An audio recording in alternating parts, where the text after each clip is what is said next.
As I learn to paint, there's one refrain I keep hearing. You have to paint from life to truly master the craft. To that end, I packed up my pochade box and paints and headed to southwestern Colorado.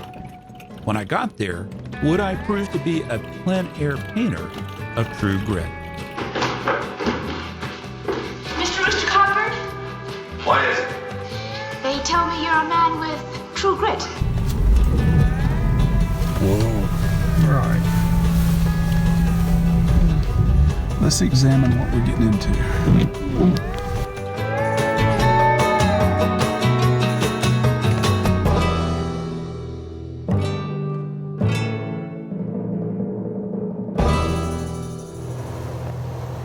Got into a bit of a pickle here.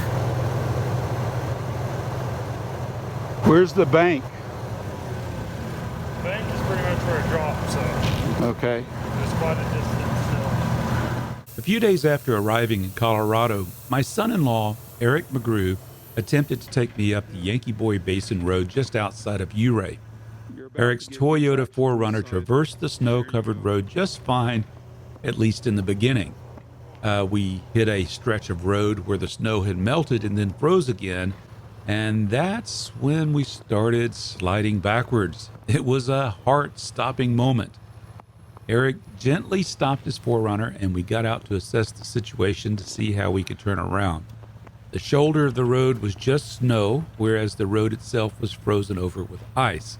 Hence, that's why we were sliding backwards. So if we could get the 4Runner turned around and at least one set of tires on the packed snow, then we would have enough traction to safely return to Ouray. Well, it turns out that the Yankee Boy Basin Road is usually closed by the end of October, and we were there at the end of November. And the reason they do it is because of the snow and ice. So now I can see why. The summit of Snuffles Mountain would have to wait for another day in warmer, drier weather. What do you think? I think we're all right. Yeah. Just slow as we go, and low and 4 low, and we'll be all right. It's on the transmission braking itself. I don't feel any slippage at the moment. No. The tires have gotten past. See, my foot's not even on the brake now. Yeah, that's good. It's on the transmission braking. Well, that was exciting.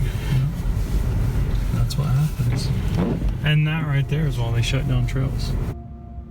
Well, I've gotten a bit ahead of myself. Several weeks ago, my wife suggested we visit our daughter and son-in-law who live in Montrose, Colorado. Being the lovely wife she is, she also suggested that we stay long enough so that I could go and paint outdoors. Yeah, I really love my wife. She found a great deal on airfare flying right into Montrose, Colorado. I love flying into these small regional airports. They're so easy to navigate and they're free of the hustle and bustle of large international airports like Hartsfield-Jackson in Atlanta, near where we live.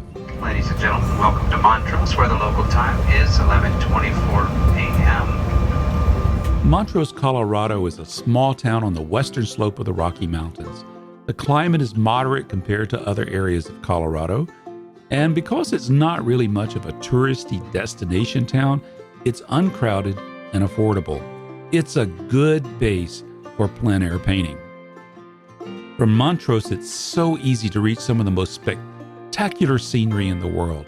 You have Arches National Park, Canyonlands National Park, Colorado National Monument, Mesa Verde National Park, and the absolutely stunning and one of the newest and least visited national parks is right in Montrose, the Black Canyon of the Gunnison National Park.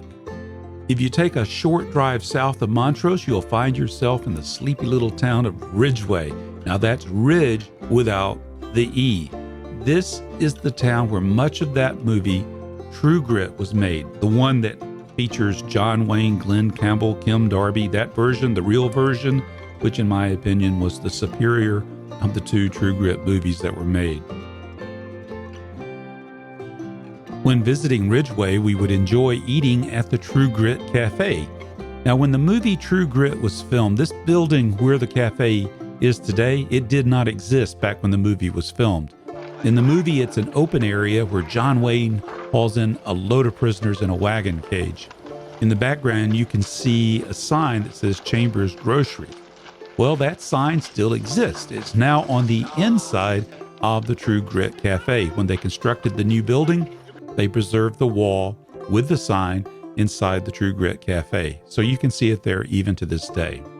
Now, if you drive a little further, you will find yourself in the beautiful mountain town of Ouray, nestled in the towering San Juan Mountains. Some call this area the Switzerland of America. And if you dare, it is certainly some scary fun to take the $1 Million Highway out of Ouray. As you work your way to Silverton, you can enjoy steep drop-offs, all without the benefit of guardrails. My wife really enjoyed this part of the trip. What does it feel like to be 11,000 feet above sea level? And we're parked right alongside. Poor thing looks like she's about to Looks cry. like it's 800 feet straight down. I can hear your headlights. Is it scary fun? It's more than scary fun. It's scary. Terrifying pain. Well, maybe not so much. Main Street in downtown Montrose, such as it is, has an eclectic collection of boutique shops, cafes, restaurants, bakeries, and antique shops. There were 2 restaurants we particularly liked. One was Crash Burger. Burgers, fries, soft drinks, and shakes. That's all that's on the menu. What more could you want? The family that owns and operates Crash Burgers took an old gas station and converted it into an old-fashioned style drive-through and walk-up window hamburger place. I think they did a fantastic job. Some compare it to In-N-Out Burger, but I wouldn't know because we don't have any of those in Georgia. So I don't know. To me, though, it was one of the best hamburgers I had had in a long time. Another place we enjoyed visiting was the Colorado Boy Brewing Company. They brew some amazing beers, including a fabulous porter and a few delicious IPAs. Now, you can have them also fill what they call a cowboy can. I think that's about 32 ounces of beer. It's a can. It's fun to watch them fill that can and seal it up, and you can take it home with you. Combine that with their incredible wood-fired oven pizzas. Well, you can't go wrong with that combination. Against this backdrop, including the beautiful town of Montrose and the surrounding areas, there would be no shortage for me of places to see and paint.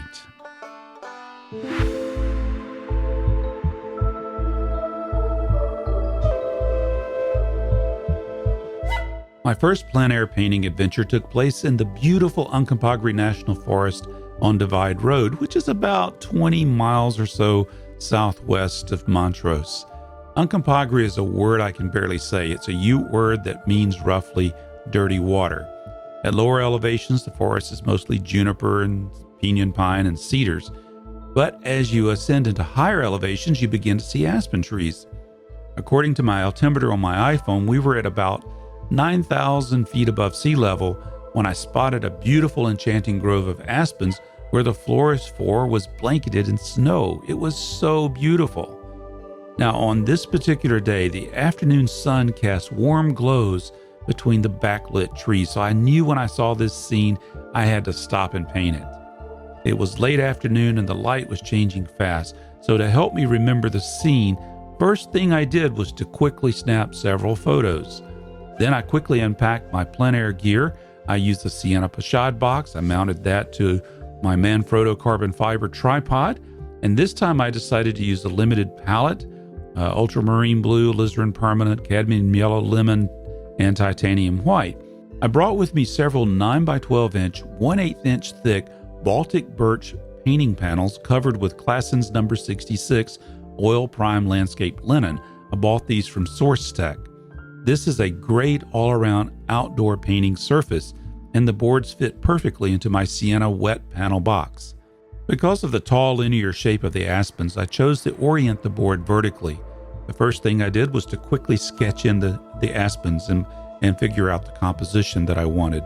I then blocked in the shadows, and from there, well, I was painting so fast because it was getting dark quickly, so I don't quite remember the sequence. Now, next time I go on a painting trip like this, I hope to have the right gear to shoot video. So right now I'm just showing you photos that I took in this particular case.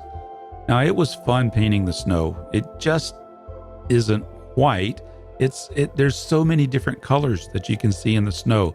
There are the cool purples and blues of the snow and shadow, and then the warmer shades of pink and yellows where the sun dappled the snow, so that was really fun to capture. I'll definitely take this one back to my studio and try a larger painting.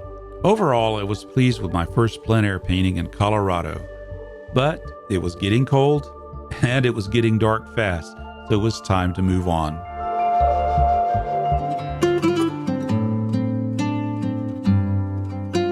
A highlight of my trip to Colorado was spending a couple of days with artist Ralph Oberg. He was one of my instructors earlier this year at the Plein Air Painters of America workshop at the Booth Western Art Museum, located in Cartersville, Georgia.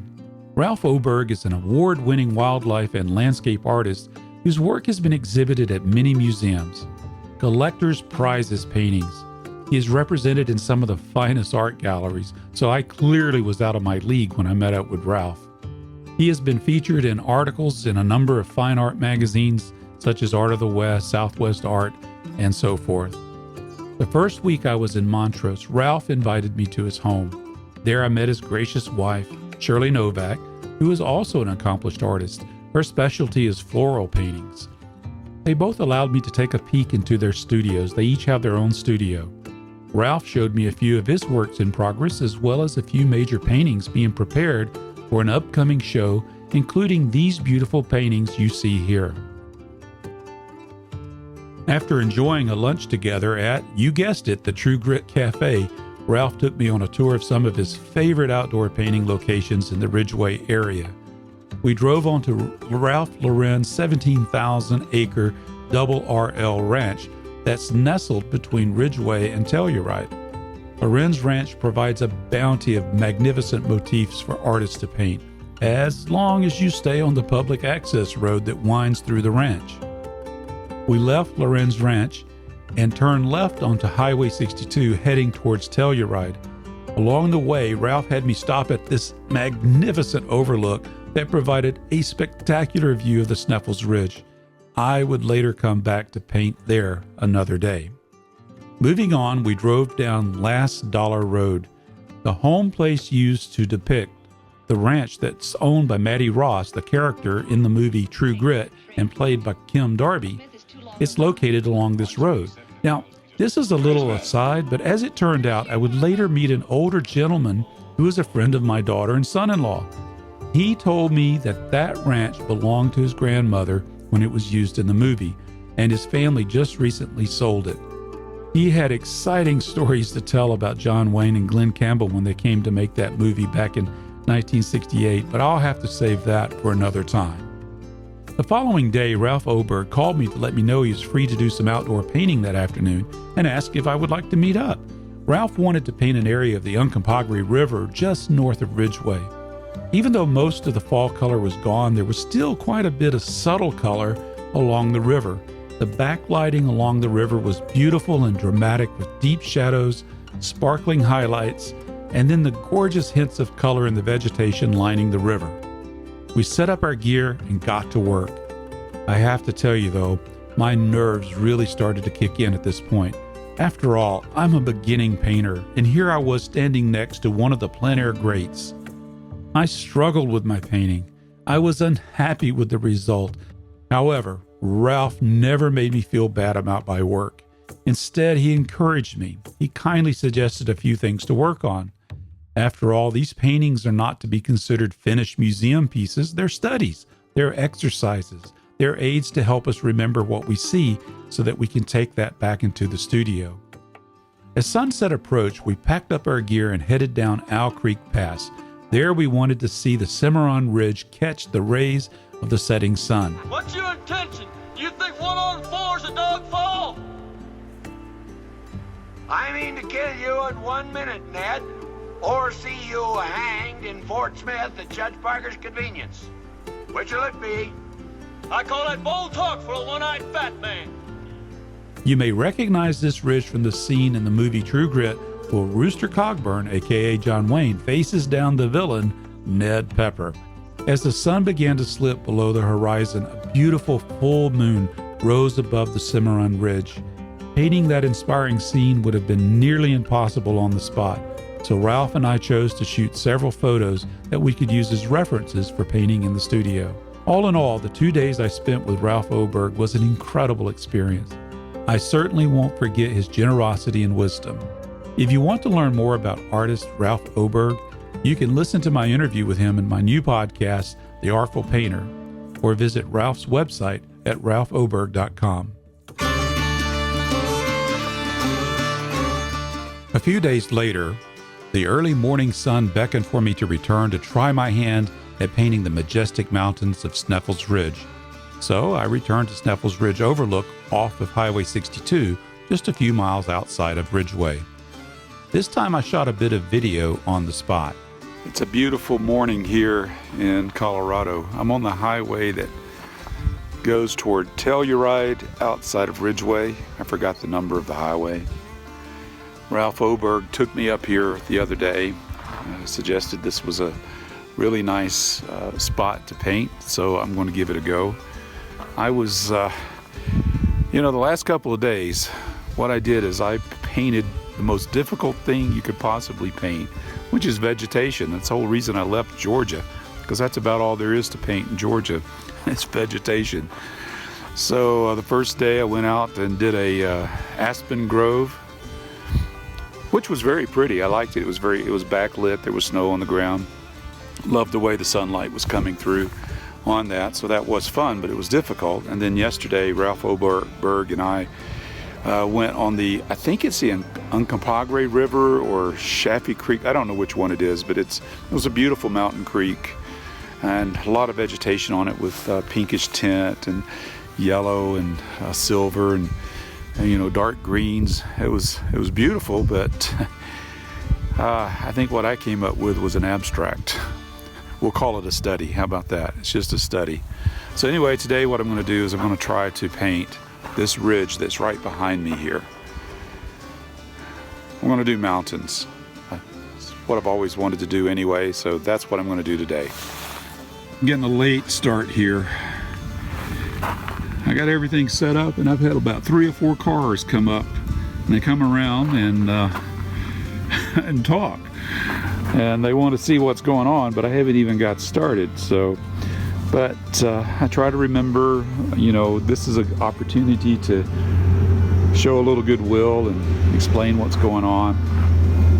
So I enjoy that, but it's caused me to get behind by about 30 minutes, and of course the light's changing on the mountains up there. But anyway, I'm gonna try. I'm gonna map out what I want to paint here on my canvas board. Well, this is going a lot slower than I thought, but it's fun to give it a try. I'm trying to get the values locked in. I mean, I'm at that point where I'm trying to figure out how do I apply the fundamentals here? The values from I think the Carlson book said the sky is the lightest value, the foreground will be the next, the verticals are darker. I'm trying to get that. I'm trying to capture the light. And of course, it's constantly shifting. So, but I think I've got a rough impression. Over here is Mount Sneffels.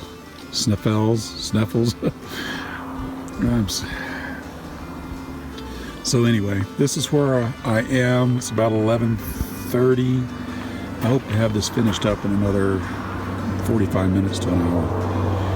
All right, let's get back to painting. I ended up not finishing the painting of Sneffels Ridge. It got cold, it got windy, I got hungry, and I'd reached the end of my biological limits. So it was time to pack up and return to my home base. Now, I had fun painting the study, and I can't wait to get this study back to my studio for finishing touches and perhaps even do a larger version. To this point in my plein air painting adventure, I'd spent most of my time in south of Montrose. Now it was time to head north.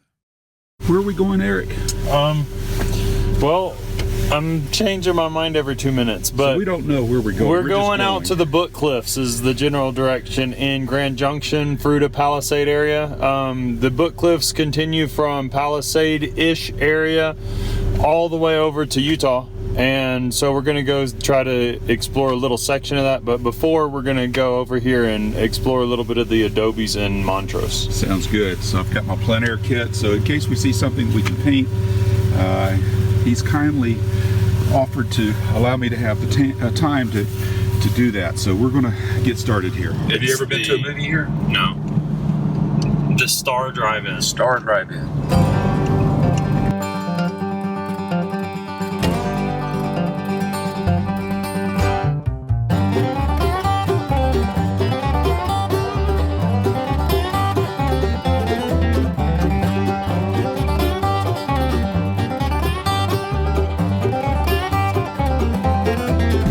So behind me here is the mountains I've visited over the last few days, going toward Ouray and Telluride.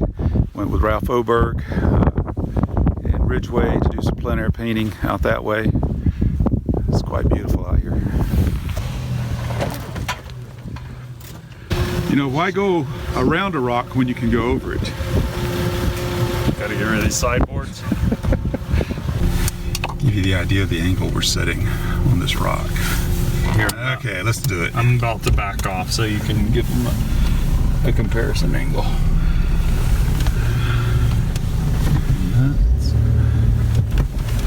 I think this would be a good plein air painting vehicle.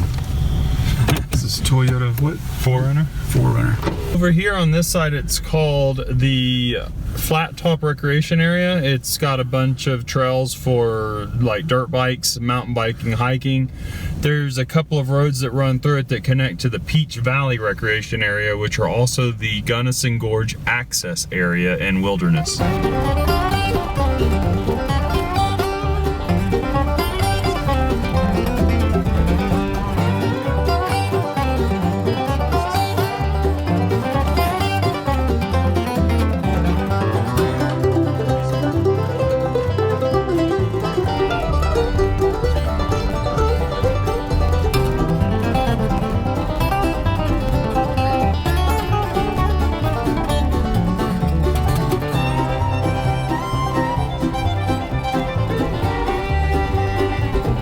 You know what, Eric, down there in that valley, where those trees are, Yeah.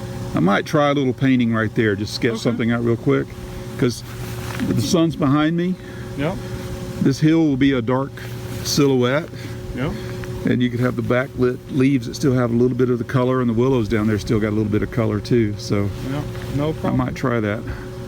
You see where those rocks are? That's probably a good spot to stop there.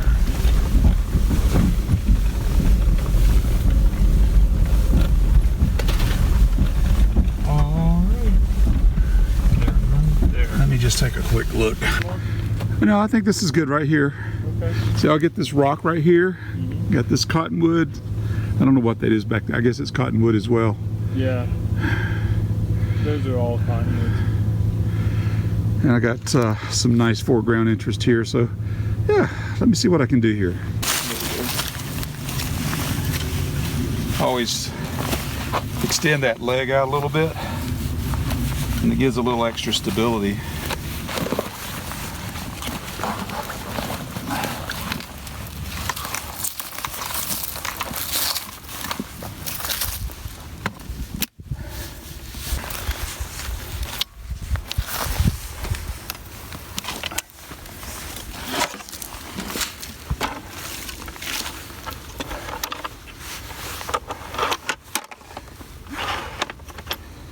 Yeah, it looks like some of the paint slid around a little bit. That's all right. Squeeze out a little bit more color.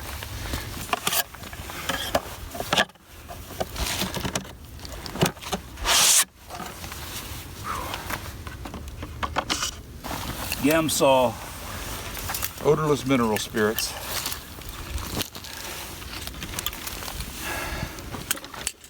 Let's see if I need to add any to it. That's good.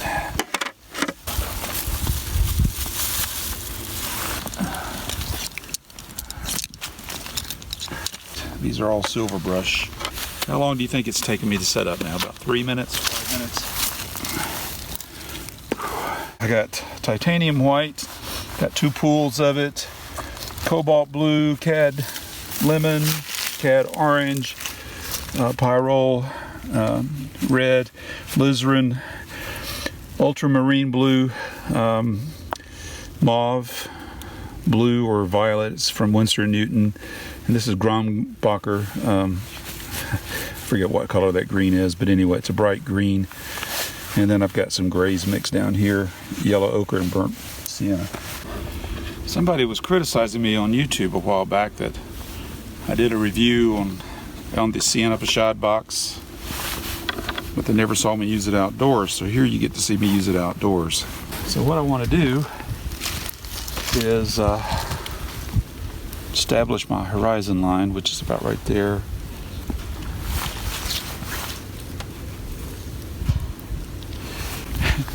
I forgot to change my glasses. You see how these are shaded? I mean, it's great to have sunglasses on out here, but I'll mix everything way too light, I guess.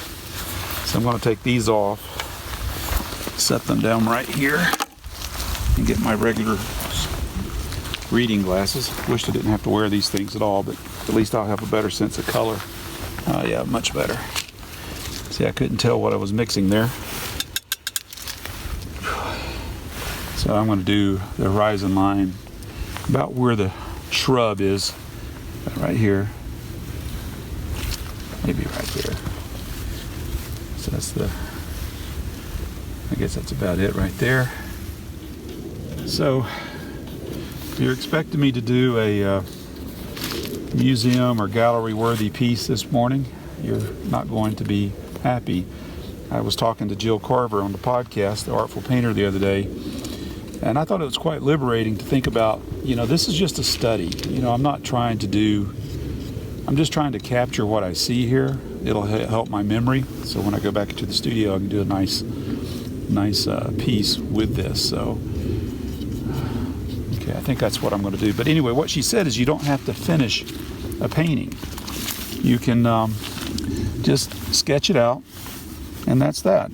So this is not a piece to sell, it's a piece to help me remember what I saw. I really love the way the sun is backlighting these trees.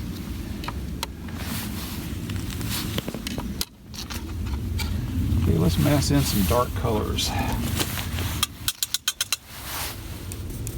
Yeah, okay, so that we'll start with the rock. Just get the shadow color in, like so.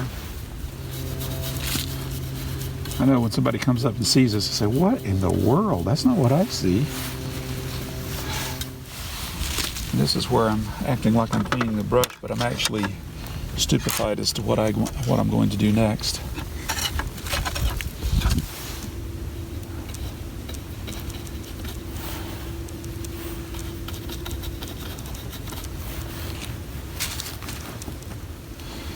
So we'll go a little bit of cobalt blue.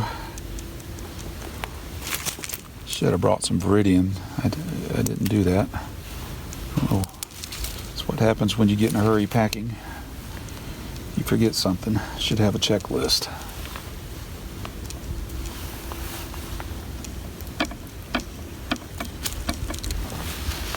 Let's see.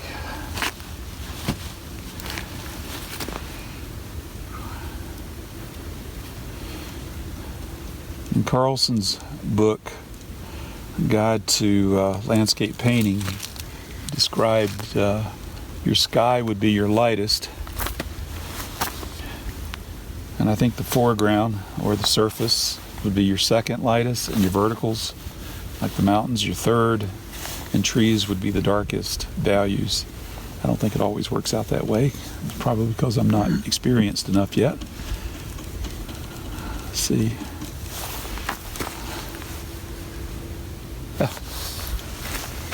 We'll come back to the sky. I think that gives me a good idea of where we are.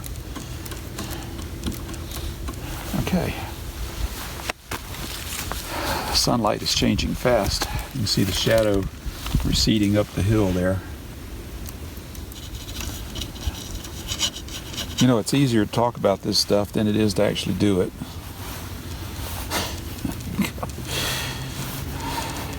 It's part of Gabor Savrik told me, he says, enjoy the process, learn the process, okay? But sometimes you just want it to work. You just want it to go. But the only way you're going to get it to go is to get out here and do this. So don't expect a masterpiece. I keep telling myself that. Whether I can accept it or not, I don't know. I've got taken a couple of reference photos before I started this, so that when I go into my studio, I will have a good memory, or better, you know, have something to refer to refresh my memory, I should say. Okay. Okay, I want to see if I can get the rock in before the light changes on that. Here we go. There's a ledge right here. Ledge. See if I can keep that edge going. I think it was Matt Smith. He taught us that we should keep our palette clean, and I keep resisting that. I just want to keep on going. And so I got to a point of no return. See, I should listen to my masters. Learning to paint, enjoying the process is easier said than done, because what happens is you get disappointed in yourself and say, oh, I knew better than that. Or, you know, you understand the theory, but you can't make these hands create what you see in your mind and what you see before you here.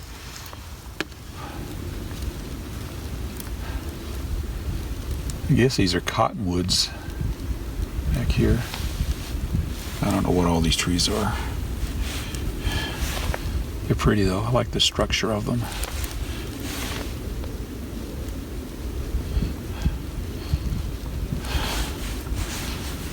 It's beginning to shape up. Remember I said it was a study, right? Okay. I keep reminding myself that. Sometimes you just let go. Just go. Say, hey, what the heck? Just suggest, I don't know what that is, some kind of weed on the ground, but is it tumbleweed? Is it? It's not sage. I don't know what this stuff is. Sawgrass. You can tell I'm a southern boy. I don't know Colorado very well, but I sure love it out here. Gotta go lighter.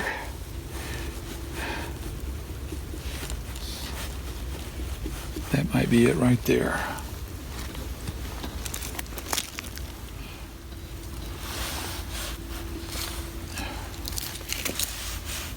Just kind of scumble it on there. Just hint at the willow that's out there.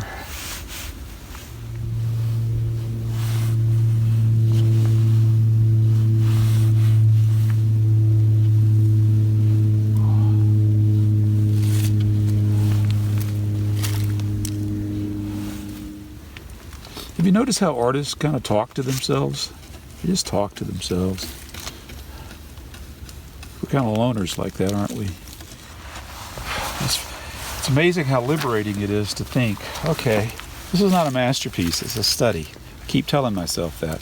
Now I see guys that of course, they've been doing it for years. I think like Ralph, I was out with him the other day, Ralph Oberg, Matt Smith, and Dan Young, and some of these guys, Jill Carver. They've been doing this for years, and I'm just kind of a beginner here. So I have to keep reminding myself of that. But if I don't do it, I'll never learn how to do it. Okay, so there's little highlights of color back in there. Sunlight coming through the grass. I love the way the sun just kind of kisses the tops of these flowers over here. My son-in-law is shooting the video for me, so I guess I'm not totally talking to myself, but do appreciate him bringing me back here. I would have never come out here on my own.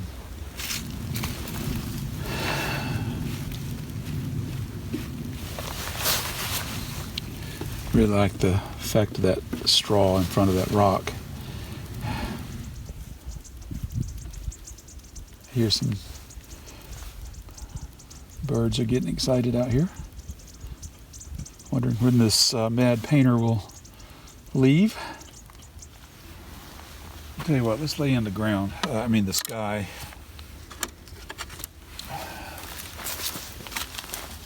And then see if there's anything else that needs to be done to this painting before we wrap it up.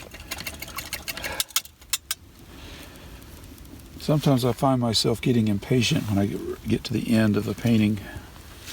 I'm catching myself right now doing that, like I just want to get through it now. I have to fight that.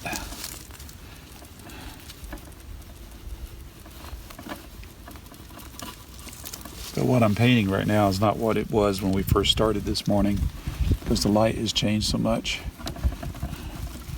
The hill's kind of fading into this kind of a bluish, greenish tint. I'll add a few more little highlights here just to give it that sun backlit look. Well, I'm going to call that a wrap. I don't know, I guess that was about an hour and a half.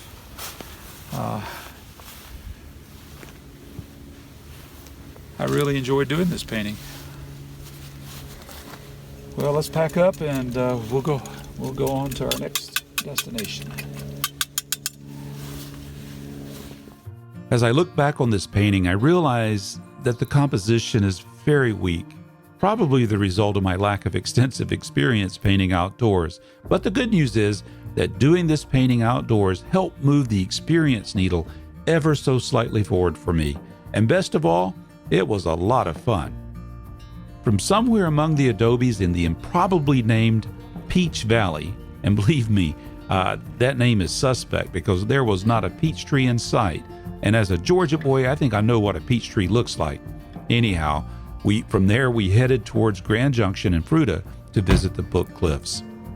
Hopefully I could squeeze in one more outdoor painting before the day was done. Dead end. Oh my goodness. It says it's open to Jeep. Yeah.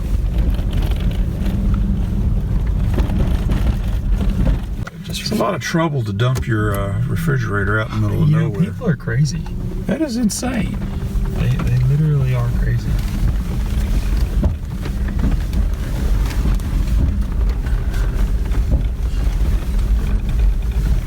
Big screen TV. You can get everything you want right here. Yeah. Everything you ever needed to furnish your home. Which road are we going to take? We're going to take one less traveled.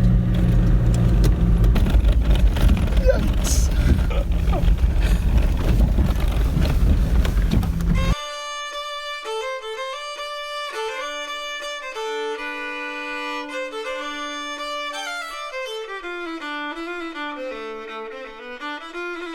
Oh, so this is 18 road. This is 18? Yep.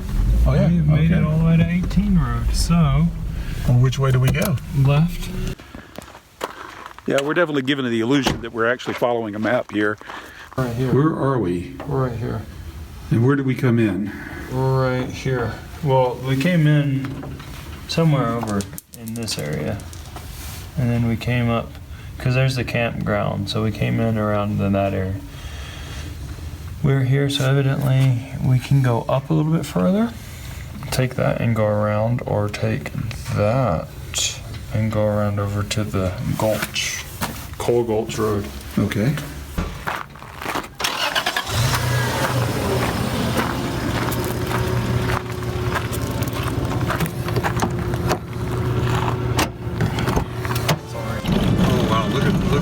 Look at the strata here. So it's almost like a bowl shape, the way the mountain is folded.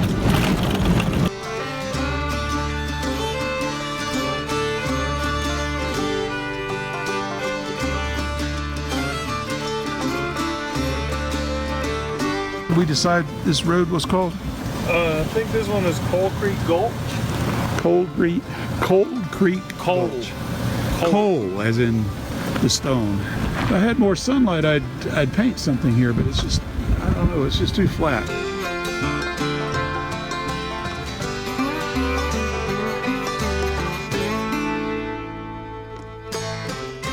And I'd like to paint this, but we wouldn't have enough time. So I'm just gonna take a photo of that.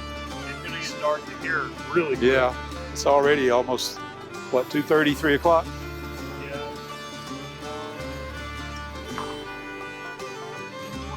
2:48. It's pretty, all the snow on the road. Yeah, this is beautiful.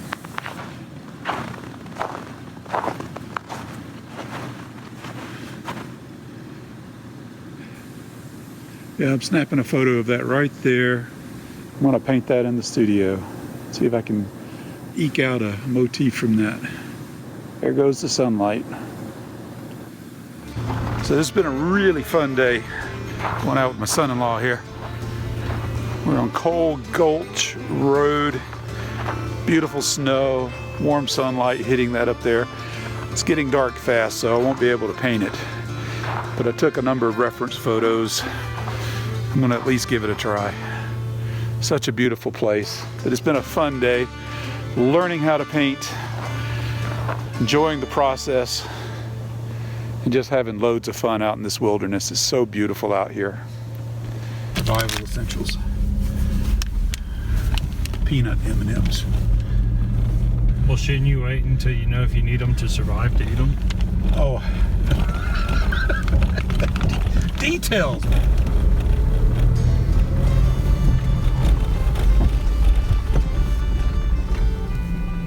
What is that?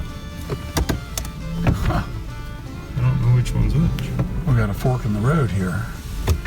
Do you know which one's which? After taking a dead end, we turned around and took the right fork of Coal Gulch Road. The road kept going higher, the snow kept getting thicker, and the sun sunk ever lower towards the horizon. Our map implied that we could exit on the other side of the cliffs toward I-70. However, with sunlight rapidly fading, we decided to cut our losses and turn around. We would later find out from a BLM worker that Coal Gulch Road becomes impassable to stock 4x4s like Eric's 4Runner. Only rock crawlers could continue. So it was a good thing we had turned around when we did. Yeah, we've come to the end of the trail. Eric's going to air up the tires. We lowered them back. 18 psi, 20 psi. 18 to 20 psi you lowered them to, right? Yeah, 18 to 20. Where are you going to load it up to? As much as it'll give, probably 32. Okay. Gets better gas mileage on the highway and stuff. And that's my hauling capacity for the tires. It's a cool gizmo. Little Bi-Air 88P. One of the best budget air compressors you can find. So we've just stopped. We just came back. We had to backtrack on Coal Gulch Road because the roads weren't well marked and it was getting dark, so we felt like we needed to come back. But look at the scene behind me here. Isn't that beautiful? So we're on the, I don't know what they call this. It's North Fruita Desert, I believe. But it's been a lot of fun today. I hope you enjoyed this with me as well. It's just been a beautiful day. I've taken dozens of reference photos that I hopefully can help me to remember what I've seen, and perhaps I can turn those into a painting in my home studio. All right, we'll see you later. Unfortunately, I would not be able to squeeze in another plein air painting that day. However, I did take several reference photos that I would take home with me to my home studio. Still, it was a fun and exciting day in the Colorado outback. I'm deeply grateful that Eric took the time to take me there. As the sun set on the North Fruita Desert, like two cowboys on horseback in an old Western movie, Eric and I rode into the sunset as we headed back to Montrose.